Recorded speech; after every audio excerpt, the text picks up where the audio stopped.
ప్రపంచంలో కల్లా ఐశ్వర్యవంతులు ఎవరు? కుబేరుడు కదా.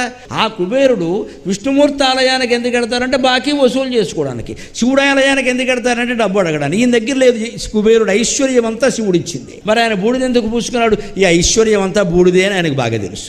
విష్ణుమూర్తి ఆయన దగ్గర బాకీ ఎందుకు తీసుకున్నాడు? ఎప్పటికీ తీర్చట్లా. నిజానికి విష్ణుమూర్తి తలుచుకుంటే కుబేరుడు బాకీ ఓ లెక్క అండి.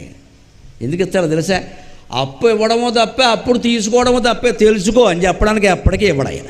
ఆయన దగ్గర తీసుకున్నావు అది తప్పే, నాకు ఇచ్చావు అది తప్పే. అప్పు ఇవ్వద్దు, అప్పు తీసుకోవద్దు, రెండూ దెబ్బలే జీవితంలో. ఇది తెలియజేయడానికి కుబేరుడు గతి ఇలా అయింది. లేకపోతే విష్ణుమూర్తి బాకీ తీర్చకపోవడం ఏంటండి? ఒక రోజు పని పెద్ద విషయం ఆయనకి. లక్ష్మీదేవిని ఆయన దగ్గర పెట్టుకుని కావాలనే తీర్చరా, తేరదో ఏడుతూ కూర్చో అలాగా, అంతే.